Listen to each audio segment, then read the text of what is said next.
Okay. Right. So we're going to start.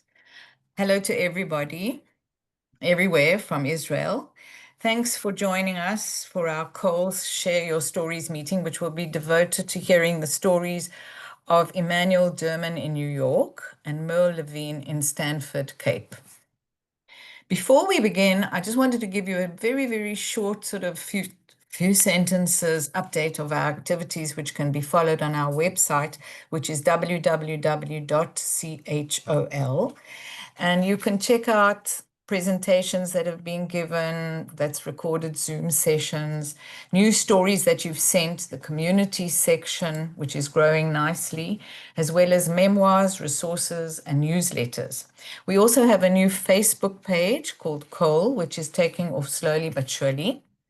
And Geraldine and I are always really happy to hear from you and, about our projects and any suggestions you might have. One of the purposes of these Zoom meetings really is to connect people to the topic under discussion and to one another. And I think that this is lovely. I sense that it's a really nice atmosphere and sort of different from other Zoom meetings that I have attended often. We have today people with us from many different countries, sadly not from Australia and New Zealand due to the time differences. The forum consists of personal friends, family, contacts, as well as some, as what, not only for us, but the speakers today themselves, and some going back even more than 60 years. How special is that? And so many stories. I just look at your faces and everybody that I know, and hello to everybody that I do know. I know all your stories and our stories, and it's just very, very special.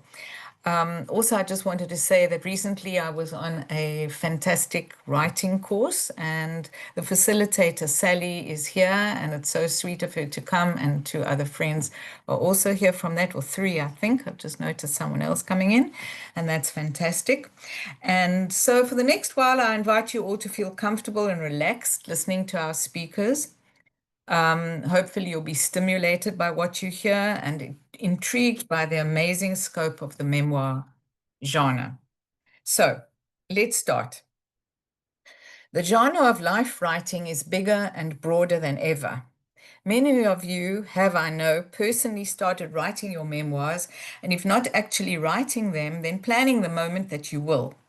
I guess taking the plunge is the real challenge. And don't we all know how easy it is to say, I can't write, I never have, I probably won't, it's not for me. So tonight we're going to hear the stories of Emanuel and Merle, each in turn. And we're going to start off with Emanuel. And now I'm going to read you about a minute or two or three of Emanuel's very, very rich CV. And I must admit that having not studied what he studied and researched and his expertise, it's not exactly understandable or comprehensible to me, but maybe some of you in this field, I'm sure will identify. So Emanuel Derman is Professor of Practice Emeritus at the Columbia University, where he directed their program in financial engineering from 2003 to 2023. He's the author of The Volatility Smile, a textbook on modern options theory, Models Behaving Badly, and My Life as a Quant. Both appeared in the list of Business Week's top 10, in which he introduced the quant world to a wide audience. Emanuel started out as a theoretical physicist, doing research on unified theories of elementary particle interaction at Columbia University, the University of Pennsylvania, and Oxford University. At AT&T Bell Laboratories in the 1980s, he developed programming languages for business modeling. From 1985 to 2002, he worked on Wall Street, running quantitative strategies, research groups in fixed income, equities, and risk management, and was appointed a managing director at Goldman Sachs and Company in 1997. The financial models he developed there, the Black Derman toy interest rate model and the Derman canny local volatility model, have become widely used industry standards. In his 1996 article, Model Risk, Emanuel pointed out that the dangers that inevitably accompany the use of models, a theme he developed in my life as a quant. Among his many awards and honors, he was named the Sun God IAFE Financial Engineer of the Year in 2000. He has a PhD in theoretical physics from Columbia University. He is the author of numerous articles in elementary particle physics, computer science, and finance. And after all this very esteemed CV, let us gently descend Table Mountain to the neighborhood where Emanuel grew up and hear him tell his story and how he came to write a memoir about growing up in Cape Town. Thank you, Emanuel, and over to you. You just have to unmute yourself. Okay, can you hear me okay? Sure. Okay, so I prepared a bit of an introduction, and then I'm going to read from some excerpts from the book that I wrote. The book I'm going to read a bit about today, it's called Brief Hours and Weeks, My Life as a Cape Townian. That's Cape Town in South Africa, unfortunately, is the one place that it's very difficult, if not impossible, to get hold of this book for various mess-ups to do with the publisher. So if anybody really wants me to send them an ebook copy, I'll be very happy to do it. Just email me. You can find my email address on the Columbia website. The book's about childhood and youth and life in a protective, off-the-boat immigrant Jewish family in very British Commonwealth South Africa as apartheid became increasingly coercive, and about how I came to leave and how I felt about it. Many of you will have had similar backgrounds. I had no idea when I left what was in store for me. I often think, I'm glad I left, but I often think I wouldn't have left if I'd known what the shock of being alone in 1966, 10,000 miles from home, with only slow letters to communicate back home. The book's also about a community and a way of life that I suppose doesn't really exist anymore. I was very influenced by some books that I read, Stefan Zweig's The World of Yesterday, Vladimir Nabokov's Speak Memory, and especially by John Coetzee's novelized autobiographical trilogy, Boyhood, Youth, and Summertime. Let me give you a brief biography, although some of it's in my book. My parents were Polish Jewish immigrants. Not only that, my older sister, Shulamit, born in 1933, 12 years before me in Słoniem in Poland, now in Belarus, was an immigrant too. So I was an accident born in 1945, looked after by my parents and sisters and colored maids. I lived until I was 7 in Salt River, then we moved to Randburg.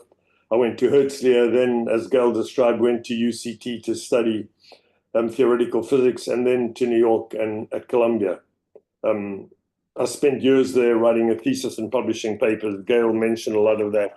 I moved around the world a lot. My wife and I both were in academic life, and we had the problem of finding 2 jobs in the same place and kept moving all over the world for a long time. And then eventually I went to work at Goldman, as Gail described, and I liked that a lot. And I was there for 20 years, and then I came to Columbia to teach similar stuff that I did at Goldman. So I retired from Columbia almost 2 years ago, and I really wanted to write some more. I began writing, this is the origin of the book. Gail said I should talk a bit about how I got to write this. Well, I wanted to write something, I still do, and I began with a Substack newsletter that I called My Life as an African, a title that I liked. And using the freedom of Substack, I included in each episode, I wrote like maybe 33 episodes that people could subscribe to. I had many photos or illustrations of people or things from the past that were meaningful to me, interspersing them in the text. The Substack eventually last year transmuted into the current book, Brief Hours and Weeks, which has about 100 photos in it too, spread among the text. I actually wanted to call the book My Life as an African, but I got a great deal of blowback, especially in the United States, about the cultural appropriation of calling myself an African. And eventually so many people beat up on me that I thought, okay, let me not look for trouble. But I still think I am an African, of course, and eventually I gave in and dropped it, though I still regret that I didn't use that title.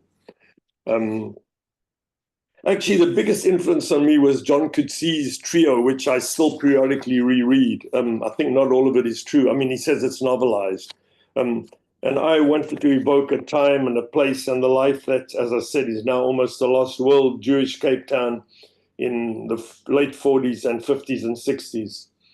It begins with a family history seen through the eyes of a very young child. I wanted to write in the continuous present, not so much looking back, although I do a little, but always through the mentality of somebody of the age that things are happening at, viewing it all through at first naive and then later maybe more perceptive eyes of a growing child or adolescent, trying to abjure the benefits of hindsight. Other thing I tried to do and I want to do was to write very, very honestly, telling as much as I could the truth about the people around me and myself especially, as much as one can do that. I did change some names.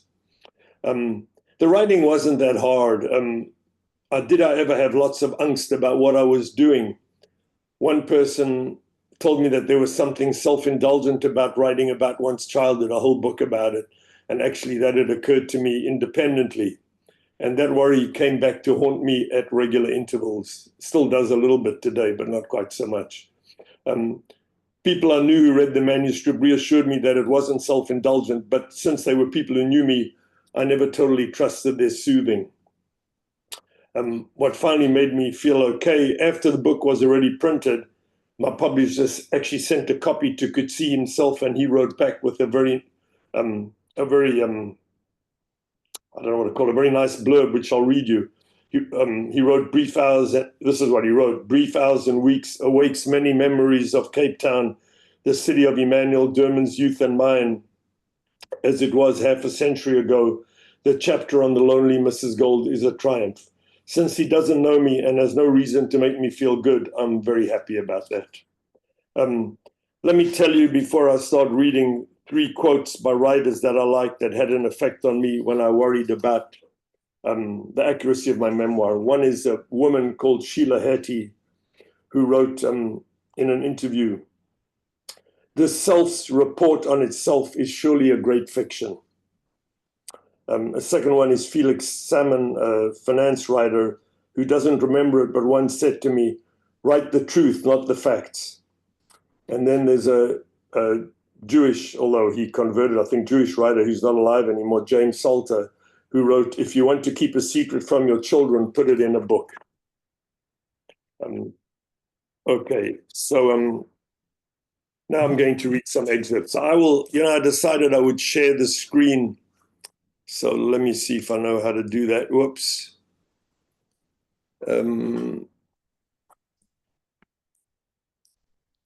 Okay, can you see that? Yeah, fine. Okay, so it's too long. Gail, you tell me when I run out of time. I put together a bunch of excerpts from the book. That's the cover. It's blocking my screen, so I can't see you now. And that's the cover, and I'm gonna read a bunch of excerpts. And Gail, you tell me when to stop. Okay. I will stop in 10 minutes. I've got more than I need. So chapter 1 was called Separation. Is that okay? Yeah, no, fine. Okay. Chapter 1 was called Separation Anxiety. And this isn't the beginning, but I've just grabbed little bits of excerpts from here and there. So I had one section called "It's the Women Who Comfort Me." My sister Ruth wheels me around the block in my pram in the morning before she goes to school. Parenthetically, I'm like 2 or 3 years old here. Half a pound of tuppenny rice, half a pound of treacle, mix them up and make them nice. Pop goes the weasel. On the final line, she gives the pram a big jerk, a ritual of expected and longed for fear and excitement. I do this later with my kids and grandkids too. Another nearby excerpt. Maury, the colored maid who lives with us, looks after me when my mother is away. She has her own son, Joseph, older than me, who sometimes lives with us too. and a mother called Sophie. Mari takes me out for a walk beside the park. I've just had my fingernails cut and I run my newly bare fingertips over the sinusoidal bump, bump, bump of the dusty green corrugated iron fence. It's a strange, pleasurable sensation to have the now raw ends of my fingers bounce and throb over the metal. My fingers turn a little green and gray from the dust. Mari quickly scolds me for getting my hands dirty and wipes them clean. She's too strict with me. My sisters want her to let me be more of a boy instead of a flower smeller, which I was. Another paragraph. I like to sit on the front steps of our house facing the street. One afternoon, an old bearded Berchi leans over the gate and speaks to me. This is in Salt River. I get scared and run inside for safety. When my mother and sisters comfort me, I feel guilty for having hurt his feelings.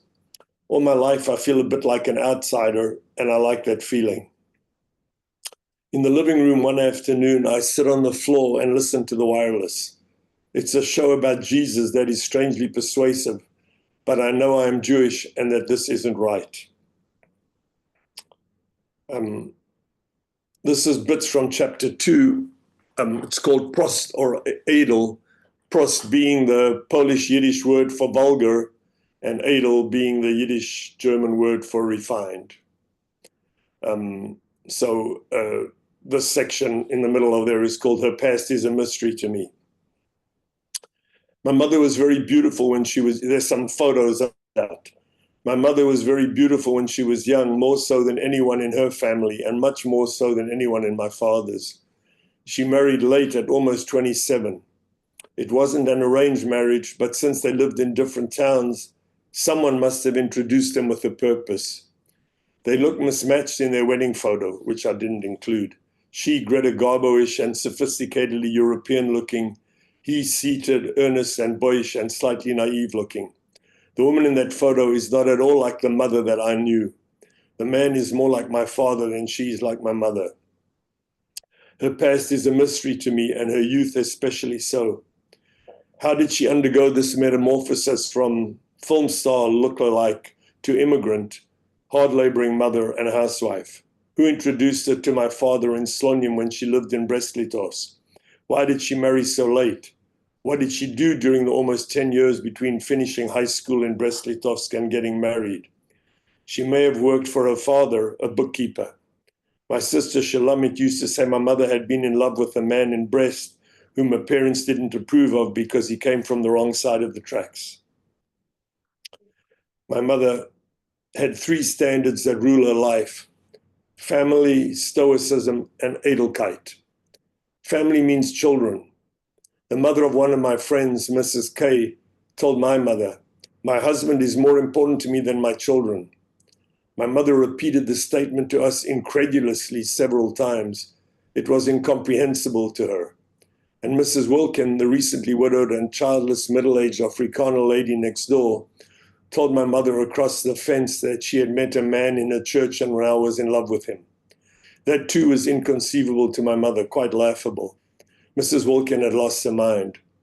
My mother could better understand the wife of our school Hebrew teacher, who said of her husband and children, "He's just the man I married, but they're my flesh and blood."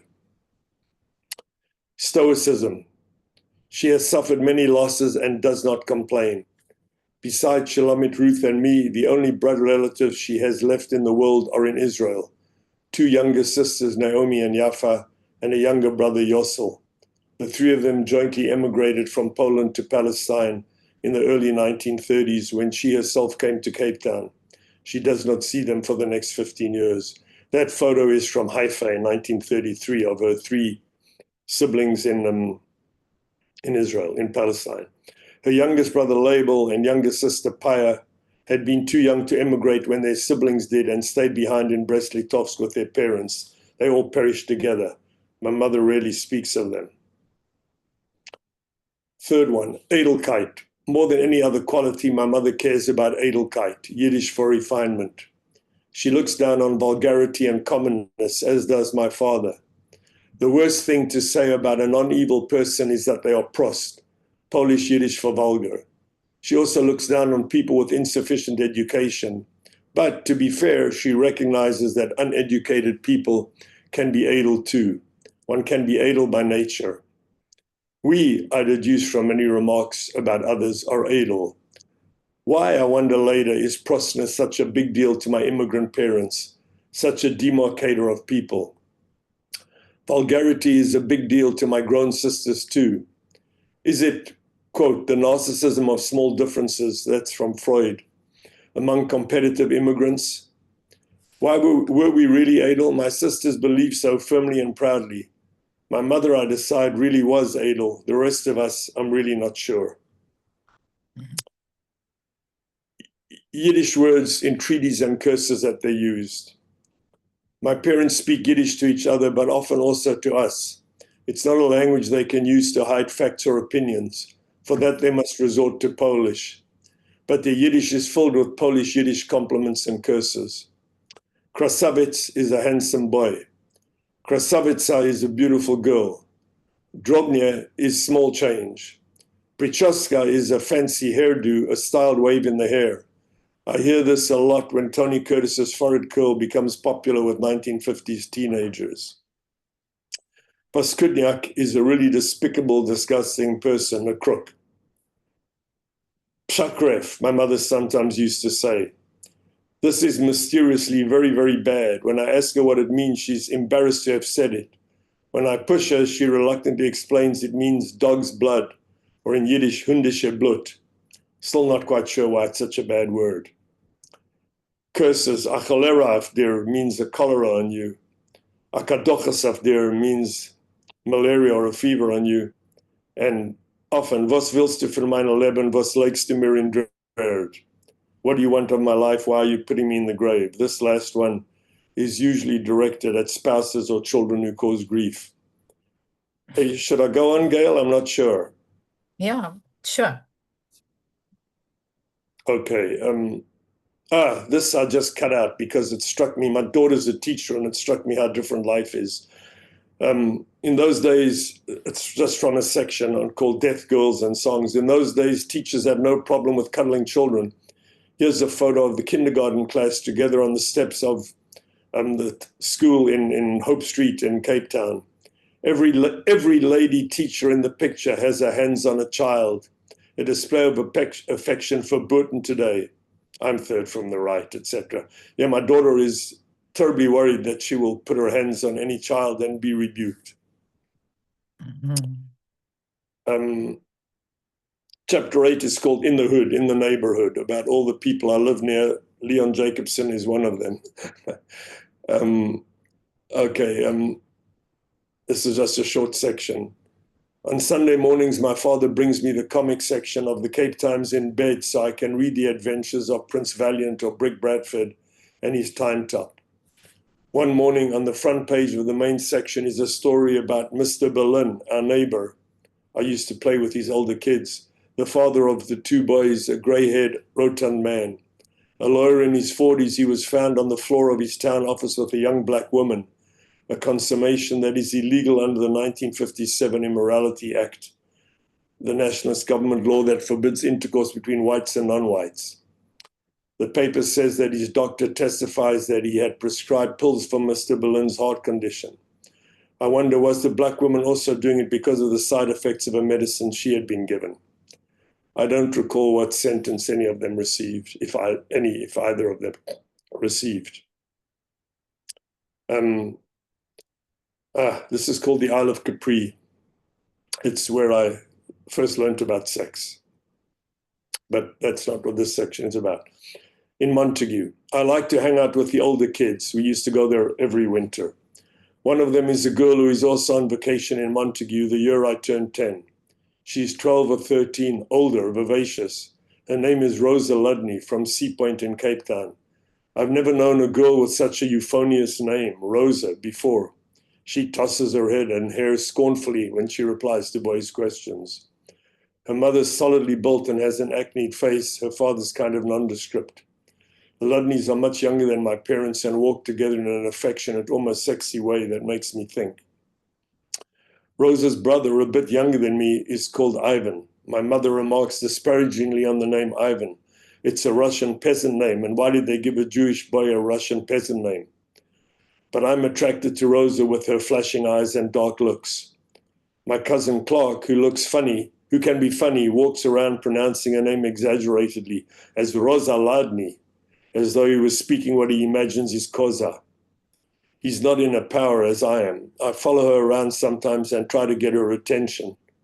My father, who babies and embarrasses me all the time with his accent, repeatedly brings me fruit to eat while I'm outdoors with the other boys and girls. My father doesn't run after me to bring me an apple in the middle of the day, says Rosa scornfully. Ask not for whom the bell tolls. Should I go on? Yeah. Think another one, then we can stop for comments and questions. Okay. I see Okay, then let me. Merle hasn't yet come on, or something must have happened. I don't know. Okay, let me do this one. This chapter is called Summertime. It's about Musenberg. The stuff at the top says, one day someone tells me that if you put CNC suntan lotion on your sixpence, it will jam the pinball machine and gives you endless games, which is what happens to me. But anyway, in the summer, a Jewish kid's fancy lightly turns to thoughts of Musenberg. Every summer, we spend 2 weeks at the Queen's Hotel, a dark and shabby 3-story establishment owned by my father's cousins Rivka and Yehuda Iloni. Everyone, white and Jewish from the southern part of Africa, migrates south to summer in Musenberg for a few weeks. The richer visitors from Johannesburg go to the Balmoral, named after you-know-whose castle. It's fancier, more regal, and more English than the Queen's. Rhodesians also come to Musenberg, but with their better British-sounding accents, they stay at Rhodesia by the sea. My crowd is wary of the Johannesburgers. The local girls know that the boys from Johannesburg, the big city, are faster than those from Cape Town. Some of them like that.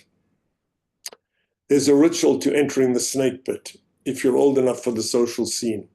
First, you walk along the promenade above the pit, and then sit on the cement wall overlooking it, your legs dangling above the beach. You survey the scene, see who is there, decide whom you will join, and only then go down to sit near the people you spotted.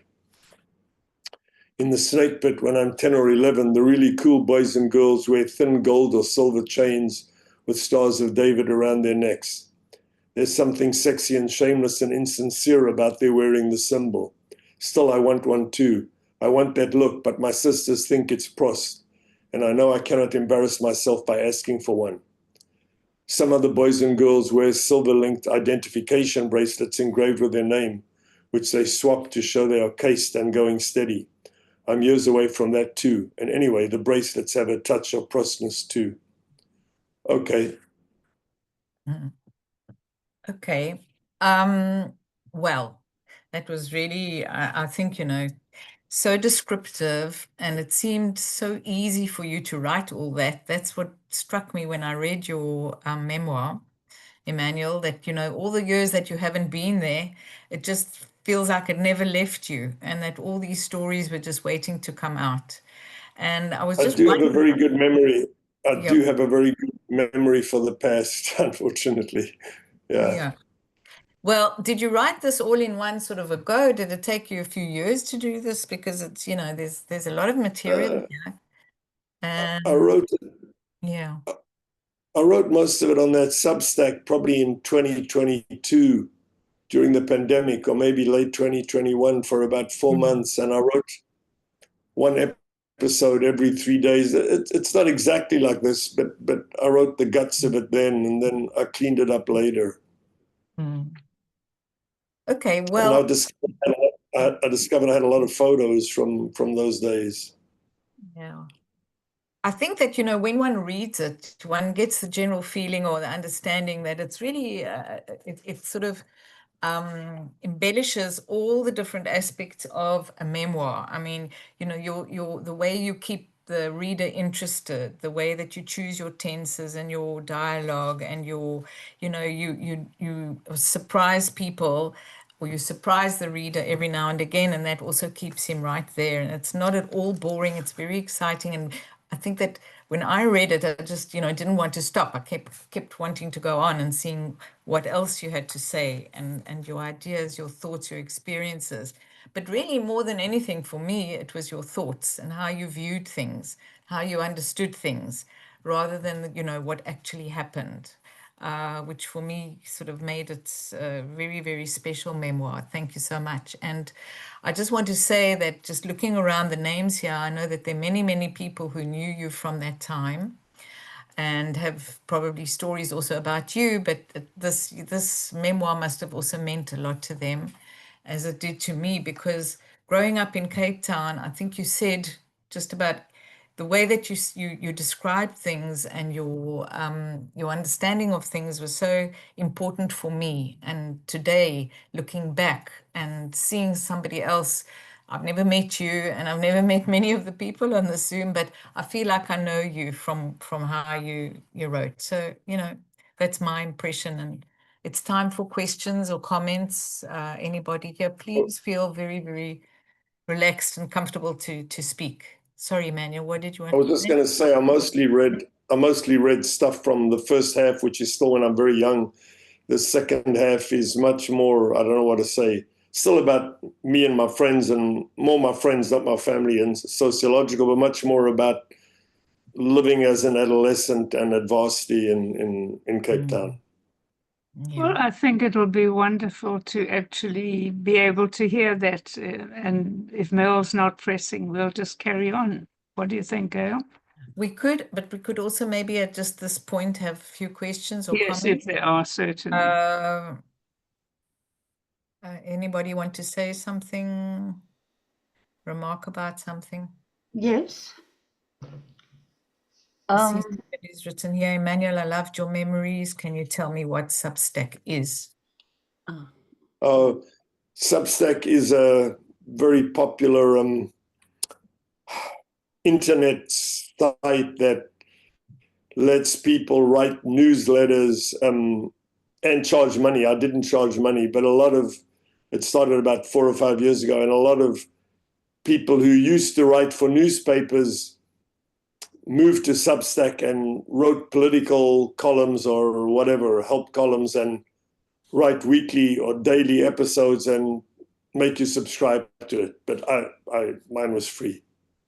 Thank you. Okay. Margaret, you wanted a question? It isn't really a question, but just I absolutely loved your section on Prost and Adel. I don't know, I suppose my mother also had that or something. And it was just so, it's never been brought forward to me in the way that you did. And I just loved that piece of it.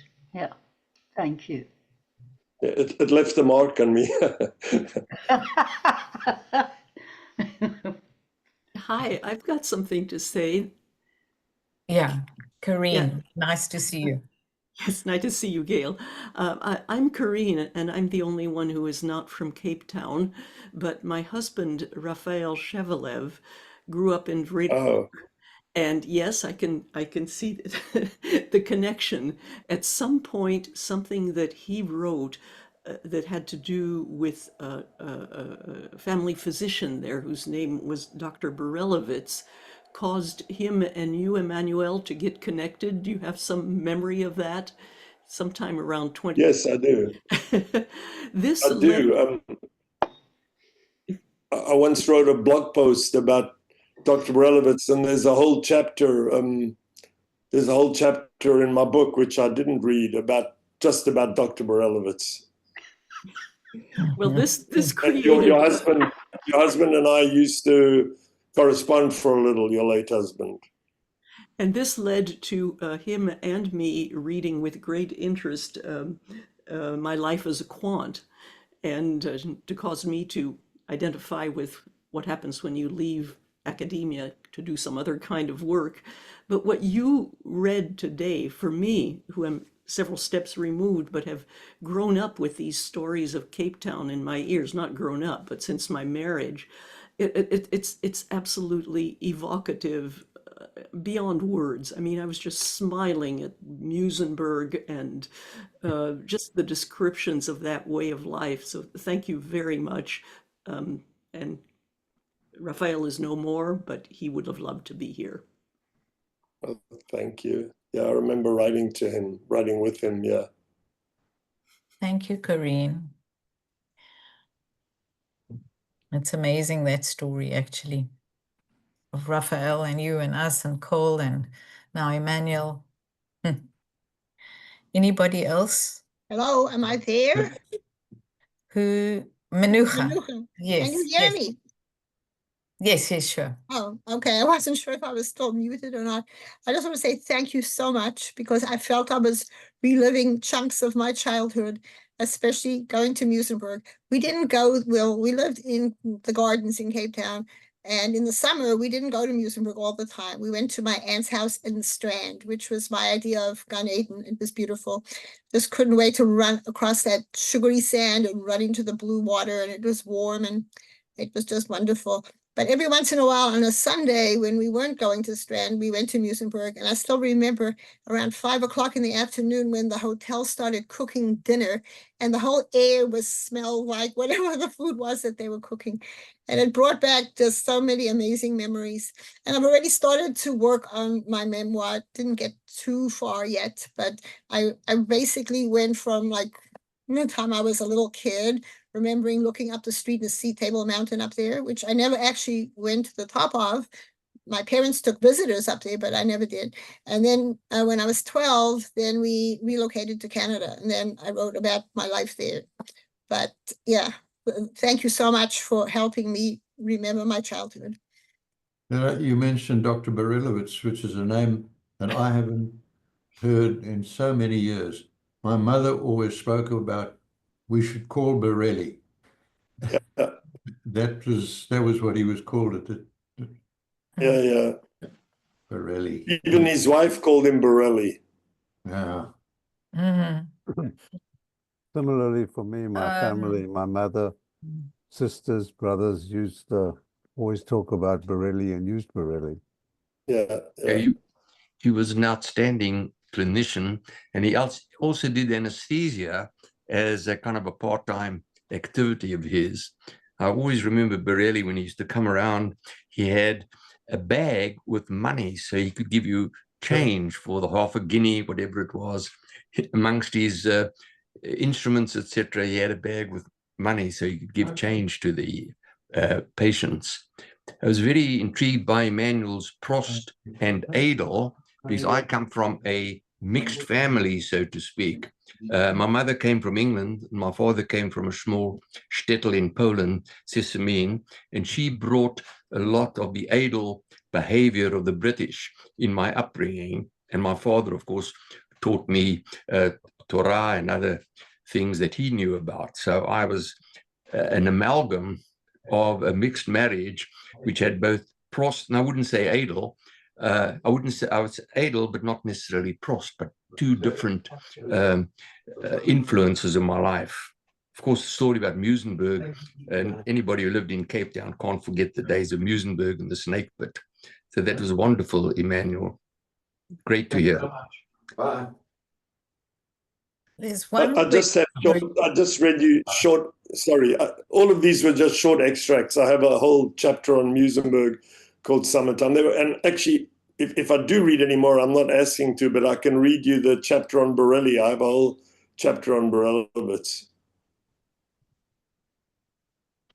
There's one question here. It would be good to hear it. Sorry. Yeah, I'd like to say thank you.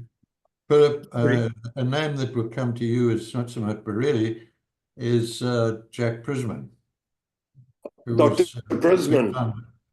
Pardon? Prisman. Prisman, yes. He was. Yeah, he was my doctor before Borelli, I remember. Yeah, Prisman carried. He had a library in the back of his car. If you were a patient and obviously visiting at home, and they did house visits those days, you want a magazine, he would go to his car and bring you a couple of magazines. Other days, other times. Interesting. There's one sort of more serious question here in the chat from I saw about the reaction. yeah, somebody wrote, what has been the reaction, if Yeah. any, from those he Yeah. has named in his memoir? I'd already named them all on the Substack, and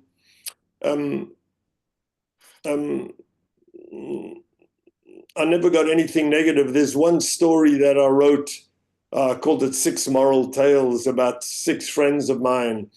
And because 3 of them are dead, I changed their names, and then I didn't feel I had the right to give their names. And then I changed the name of some close friends of mine who live in Scarsdale, who are in that story. And I never got any problem. My friend was a little bit sorry, I think, that I didn't actually give his real name in the book. But I didn't want to give his one real name, and all the other 5 in the story were mostly dead and changed. Okay, I would just like to follow up. It was I who asked that question. Of the people who did communicate with you, having been mentioned, did anybody give you some input that gave you a different view or supplemented your perspective or what you remembered of the situation? Not much, really. I do not much. Everybody's surprised how much I remember, and I don't know why I do, but I do the same with when I wrote my life as a quant. I sort of remembered a lot of details about graduate school, and I'm not sure if they would come back to me now, but yeah, no. As I said, my one worry was that there was something, I don't know, for lack of a better word, self-indulgent about writing a whole book about my view of childhood. But nobody gave me a hard time about that, except one person.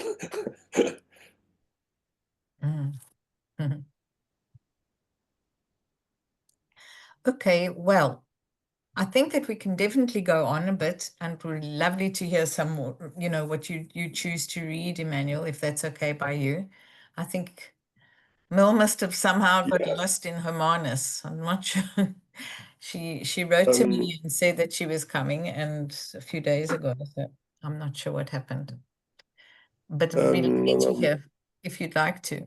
And then we've just got, I've got somebody, I would like Lauren to speak about this course that's starting tomorrow. She's going to give us a few minutes, just sort of fill us in on that. Are you there, Lauren? So maybe first, Manuel, you speak, and then Lauren can speak. Emanuel, with apologies, I have to leave. Thank you. It was very interesting. Okay, thank you. Hi. I have one more extract from a chapter that I prepared about about a woman where I worked at Jaggers, if anybody knows what Jaggers is. Anyway, I can read that, or I can read the chapter about Borelli, which is a little bit longer. Whichever you choose. Okay, if I do Borelli, I have to grab my book. Because I didn't prepare it. I have to find it. But I think I'll do that. I have to figure out what page it's on, sorry. Well, maybe while you look then, Lauren, you can just sort of tell us a little bit. Where are you? Yeah, I'm here. Can you hear me? We can hear you, not see you, but we can hear you. So look under admin. I'm there. Okay. But I'm talking through Midrashah Melton, Cape Town. There's been some issue with my video for some No problem. I will get fixed tomorrow before the course. So I just wanted to say before I start, Geraldine and Gail, thank you so much for this opportunity. Geraldine, thanks so much for getting the course out there, for advertising it. We do have a very special discount for all Chol members, and I'm really pleased to say with great appreciation to you, Geraldine, that a lot of people have taken up this opportunity, which we are absolutely thrilled about. We just for those of you who don't know me, my name's Lauren Snitcher, and together with Viv and Steve, we've been running Midrashah Melton in Cape Town, which is adult Jewish education. And as I look around on the webinar here, I see quite a few people who have done some courses with us. There's Laura and Estelle and Gail herself. So that's really nice to see you all. And there's some others as well that don't have pictures who I think I may know, but anyway. So just thank you to you for getting it out there. And just to let those of you know who haven't yet heard that we're running a 10-week online course called Debating South African Jewish History with Professor Richard Mendelsohn, who did this course for us in 2021. And just a funny story about that is that it was just kind of the beginning of COVID. And we said to Richard, look, we can do the course, but it has to be online. No. He says, I'm not doing anything online. So we said, well, you are, and it's going to be fine. You'll see. So he said, okay, fine. Then no more than 15 people. So we said, okay. And we got to 20 and 25. And he's writing back and saying, I said only 15. And we get to 30 and we get to 40 and we actually stopped at 50. And we did create a waiting list of which some have already joined us. And as of right now, we're sitting at 47 students ready to do the course. So it's really fantastic. And just to give you an idea of the outline of the course is that over the 10 sessions, we're going to be looking at immigration and the immigrant experience, and a little bit about the kind of different experience it was for men as opposed to women. And then we're going to look at successes and challenges in South Africa experienced by the Jewish community. We're going to look at South African anti-Semitism, which when we did it in 2021 is going to be a very different landscape to what it is now. We're going to look at Jews and apartheid, looking at all aspects of that and the resistance to apartheid and how the Jewish community responded. We're going to look at South African Judaism, which is a unique form of Judaism, having only really orthodoxy and reform, but a particular form of South African orthodoxy being I drive to Shul 3 times a year. That's kind of it was our mainstream orthodoxy for a long time. Then we're going to look at South African Zionism, which also now, compared to 2021, is going to be a very different issue. We're going to look at how Israel has become a bone of contention and obviously look at the ICJ case and things like that, which are topical. And then we're going to look at gender and South African Jewry. We're going to look at women who have played a pivotal role in South African Jewish history. We're going to look at how communal structures have been built, our infrastructure, why we needed what we did at the time, and how that has evolved to what we have now. And then we'll have a look at past surveys, present surveys, and try and predict what the future holds for South Africa. We all know the famous story of the Lubavitcher Rebbe always telling South African Jews that you're going to be okay. You're all going to be okay at the tip of South Africa. And so we're going to be looking at that. And we hope that as many of you as possible would come and join us. There is a special whole discount.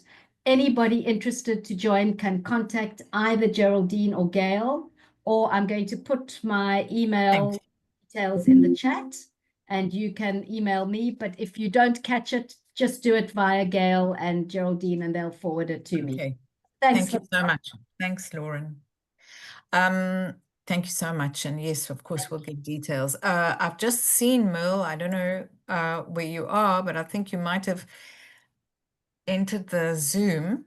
And I don't know if you, no, you've got to put on your, unmute yourself. Sorry. I apologize. I really do. I'm so sorry to miss this meeting. And I just had a bit of an emergency that I had to deal with and I couldn't get home in time. I understand. I'm really happy. It happens. all that. I'm glad to see that you're okay. Yes, And you know, I just couldn't work out exactly what happened. But I think that what we'll do is, because we're nearly at the end, Merle, we'll have to skip this. Sorry, that's just my understanding of it. And but please stay on just while Emanuel continues reading a little, and then I think we'll end and we'll chat between ourselves about how to make up for this. Is that all right? of course. And my Okay. apologies, Emanuel. Okay. Thank you. I'll be happy to hear you another time. Should I go ahead? Yes, go ahead, and then that's fine. You know, I'll read the chapter. It's not very long, about Borelowitz. It's called The Transmigration of Souls. It's got it doesn't matter. It's got a photo of him there. Dr. Harry Borelowitz is our family doctor all the years I live in Oranjeville. His house is in nearby Forest Road, his office in town. When he makes house calls, you can call him at any time, even in the middle of the night. He arrives in a little grey chug Austin, carrying a worn black leather bag which contains his stethoscope, his dim miner's lamp that he wears on his forehead, connected by wire to a large battery pack in his trouser pocket, some wooden sticks to hold your tongue down, and a small leather-covered metal case containing a glass syringe and needle that my mother boils in a pot on the stove before he uses it. In one ear, he wears a single earphone hearing aid connected by wires to a similarly large battery pack in his jacket pocket. I wonder how well he could have heard with it. He has strong, bony diagnostic fingers, essential for doctors when the only way of looking inside you is via a blood test or an X-ray that takes days to develop and read. He curls his fingers hard into your belly, taps on your chest and abdomen, and feels the resistance or listens to the sounds and makes deductions. He will come to your bedside, rain or shine, day or night. When my thumb is smashed by a cricket ball at an inter-school match, at age 10, he arrives at night to pierce my nail and let the pressurized blood out. When I have my appendix removed the same year, he is the anesthetist. When my father has a bout of prostate trouble after I have moved abroad, my mother calls Borelowitz in the middle of the night to insert a catheter. She explains to people that my father's pain was so great that, quote, you know how he is, he wasn't even ashamed to be examined in front of her. Once, playing Batman while hanging from a tree branch in the garbage-strewn field across the street, I bat-jumped down and crouched on the ground. Then I looked at my right hand. There was blood pouring from the fleshy part at the base of my thumb. I ran back home crying, and my mother pushed cotton wool into the cut, and she and Shalomit drove me down to Borelowitz's office in town. There, while they held me down, he poured alcohol into the wound and stitched it. Dr. Borelowitz looks meticulous, precisely put together, a bit frail. His wife is big-boned and younger and refers to him in conversation as Borelli. She has a square jaw and looks a bit like an older version of the woman in gold in the Neue Gallery. I have a picture of that here. She and Borelli look mismatched. She is social, talks a lot, plays cards. He isn't that way. He is smaller, measured, serious, thoughtful, intellectual, a thin old man with a round bald head and a small residual fringe of white hair at the back. In Musenberg at the Snake Pit, his family rents a bathing box by the year, and I see him there on summer weekends. After bathing in the sea, he emerges from the cold water with his thin legs sticking out of the loose, worn-out, elasticized, Speedo-style bathing briefs that don't keep everything securely in place.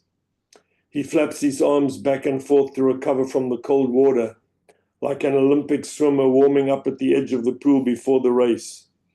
No one snickers at his revealing bathing suit. It is merely a foible, like Einstein's wild hair or socklessness. Borelli is almost 20 years older than my parents, but through his experience, he is not as foreign as they are.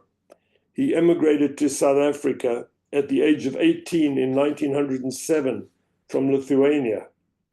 6 weeks after my arrival, he wrote later, I got a job in a general store in Willowmore, a village in the Karoo. I studied in my spare time, saved every penny, and by 1914 I was able to go to the University of Edinburgh and get my degree in 1919. Now he has an anglicized accent with just a touch of careful precision and a hint of foreignness in his diction. In addition to being a GP, he is an anaesthetist. In the 1920s, Borelli worked at the University Hospital and was one of the pioneers of modern anesthetic methods in Cape Town. This was before anaesthetists became specialists and began to take over the field. Once, on being queried on his status, Dr. Borelli took great delight in stating, "No, I am not a specialist, I am an expert." When I was 10 and had my appendix removed, he put me under. During the Israeli War of Independence in 1948, he went to work in Israel as a medic and helped train anesthetists there. As I get into my late teens, Borelli becomes an occasional confidant. Unlike most of the adults I know, he's someone I can talk to about really personal things. When I'm about to go abroad to study, he tells me about his sensual life by way of giving me advice. In Edinburgh, as a young man, he says, he realized that if he didn't partake of sexual activity, the ability might fade. And so, he says, while there he became, quote, a sexual virtuoso. Before I leave Cape Town in 1966, he cautioned me to avoid a certain South African professor in New York, whose address someone had given me, noting that the man is not suitable company for me. Much, much later, I realized that this was a warning that the professor was gay. That was then. Whenever I return to South Africa, I visit Borelli to catch up. I send him an aerogram occasionally, showing my first published paper while I'm in graduate school. I still have letters he wrote to me. When Borelli becomes terminally ill in 1973, I am back home for the summer and go to visit him one last time. In bed and wearing a colostomy bag, he remarks conversationally to me and the other visitors that someone told him that when you die, you meet all your old acquaintances, and he hopes that will be so. He isn't insistent, merely suggesting possibilities. When my mother comes down with ALS, Borelli is her general doctor through her treatment or lack of it. Sorry, when my mother comes down with ALS, Borelli is her general doctor, though her treatment or lack of it is managed by specialists. We can see that he is saddened by her 10-year-long decline and end after witnessing her early beauty and spirit through medical ups and downs. There is one time he misdiagnoses me. I'm 11 and grow weak and ill and nauseated, and no one can figure out what is wrong with me. I'm pretty certain I have polio, now spreading around Cape Town, but I don't tell anyone. I worry silently. Borelli makes a home visit and prescribes chloromycetin, a new antibiotic. When I still don't improve, he runs a blood test that reveals a very low white cell count. Knowing that chloromycetin can cause leukemia as a rare side effect, he concludes that I have chloromycetin-induced leukemia. There's a hubbub around my bed, which I'm aware of without knowing any of the details. Eventually, a specialist, Dr. Mervish, comes to my bedside. He quickly realizes from another blood test that Borelli had erred and that I merely have glandular fever or mononucleosis. Shalomit, my sister, remarks that this is the first time she has ever seen Borelli defer to anyone. He gives me a series of vitamin B injections and I quickly recover. I vomited several times during the illness and I haven't vomited since. People like Borelli no longer exist, a doctor who treats you with affection and seriousness, with patience, without patronization and without superiority, someone who removes rather than crosses boundaries. When my son is born several years after Borelli's death, I look at his round, bald head and am immediately reminded of Borelli himself. I like to think he has been reincarnated. That's it. Thanks. That gave it. He was to see him. Yeah. He was a very nice man. Mm-hmm. I see that, Harry, you've written something about You said you've written an unfinished story about?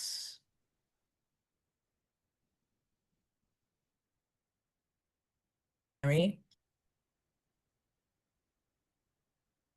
Your dad was a doctor.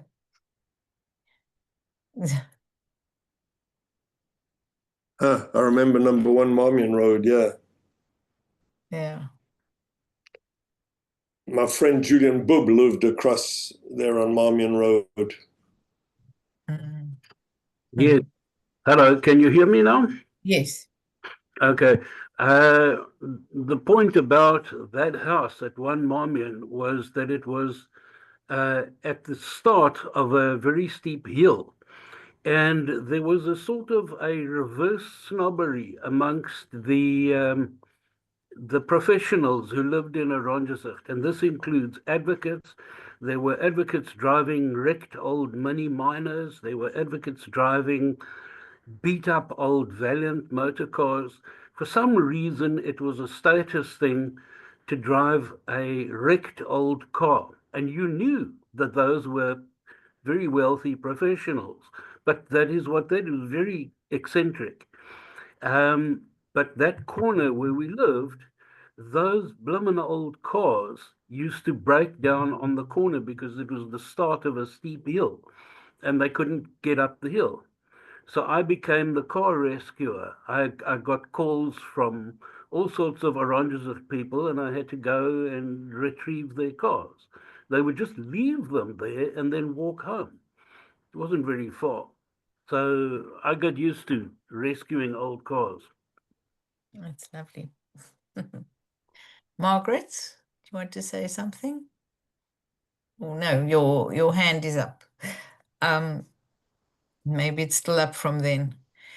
Anyway, so, well, we've certainly heard your, lots and lots of stories, Emanuel, and thank you so much for that. And I think that, this is a lovely way of spending and listening to other people's really to what they felt and what they experienced growing up, wherever they might have been. For us, it's an additional gift because we really understand and can identify so much with that community experience. Hope you continue writing. Thanks. No, it was a pleasure to read to everybody. And honestly, if anybody can't get the book, I'm happy to send them an ebook, either Kindle or Apple EPUB, whatever they prefer, if they just email me. It's on Amazon in the US and in the UK and in Australia, both versions, ebook and a hardback. But then there's some places where it just doesn't exist, and for some odd reason, South Africa is essentially one of them. Yep.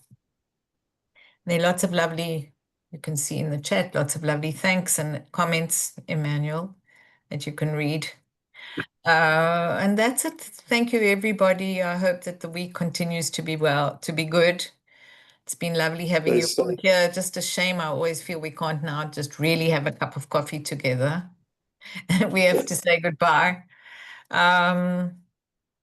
Let's meet again soon. And send me your pieces. Thanks very much. Stay safe, Gail, and everybody over there. Thank you. Thank you very much. Thanks. Thank you, Emanuel. Thank you, Gail. It's been a pleasure listening to you, and I love everybody's accent.